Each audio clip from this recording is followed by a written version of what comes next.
Using their hands, workers break up any air bubbles that could cause defects in the casting.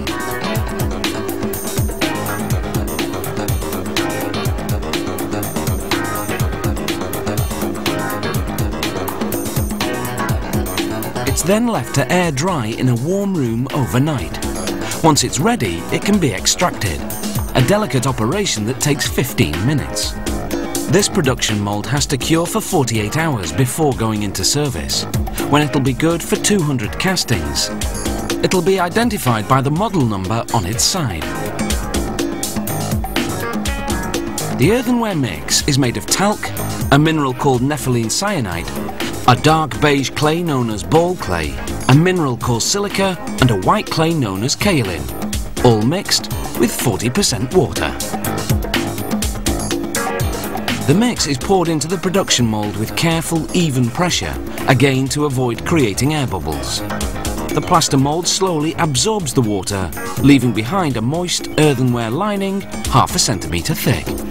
After about half an hour, this lining hardens and the surplus liquid can be emptied out.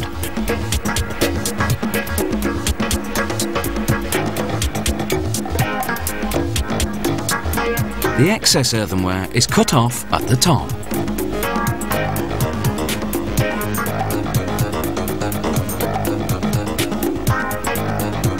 Then, after another 45 minutes or so, the piece from the mould is extracted.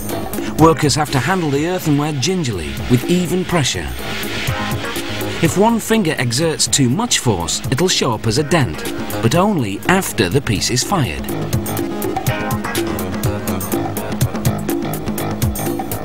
After a 24-hour drying period, workers then carefully shave off the seam left by the two halves of the mould. Then rub the piece on wet stone to even out the top and bottom. Then they smooth the surface with a wet sponge.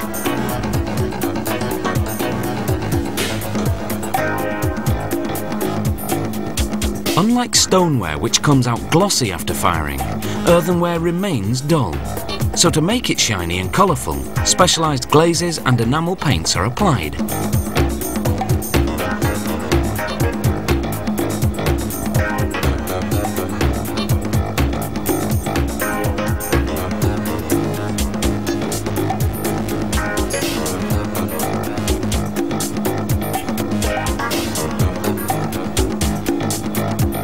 Finally, workers spray the piece from top to bottom in a transparent glaze to give it an overall sheen.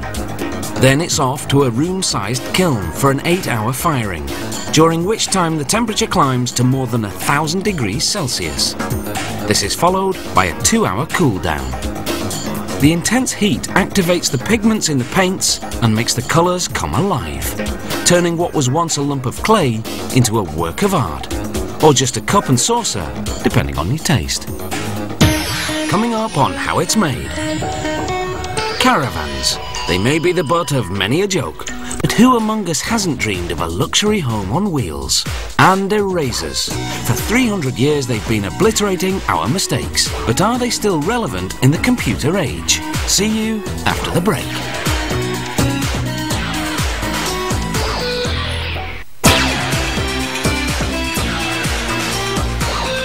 Welcome back to How It's Made. Later, we look at erasers. But first, travelling with a caravan is like having your own personal motel on wheels. Not to be confused with camper vans, caravans are towed and range from the simple to the palatial, with fully equipped bathrooms and kitchens.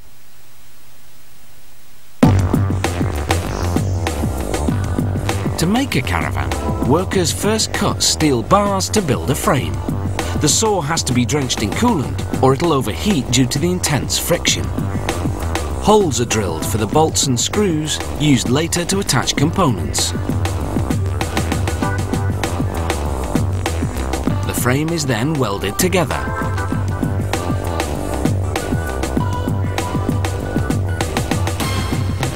Electrical wires are run through the frame and the holes lined with rubber seals to keep the wires from rubbing on the sharp metal edges.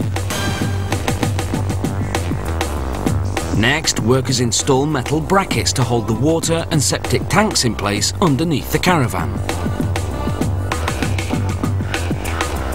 The wheels are then attached to the axle.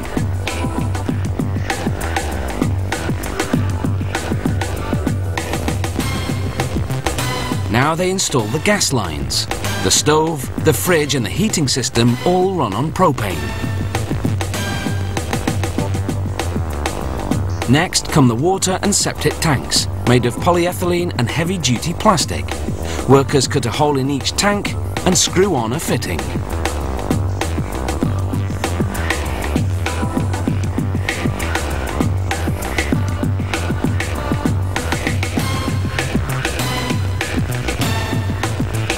The tanks sit directly on the frame. The white ones for drinking water, the first black one's for the shower and sinks, and the second black one is for the lavatory. To build the floor, workers put down a waterproof membrane, then a spruce frame insulated with fiberglass wool, then finally plywood. After sanding the joints and gluing down lino, the cabinets and furniture are installed.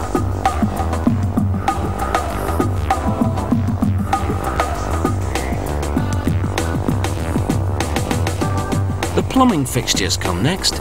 They connect to water lines coming up from the tanks beneath the floor. The water system is driven by an electric pump. While some workers put up the pre-assembled walls, others run wiring for lights and appliances.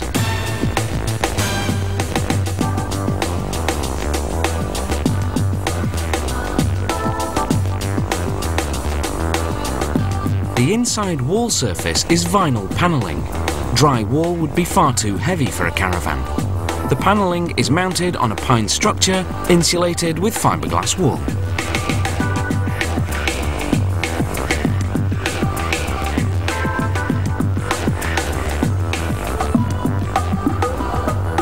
Workers cover the outside in aluminium siding, then complete the electrical wiring for the lights and appliances.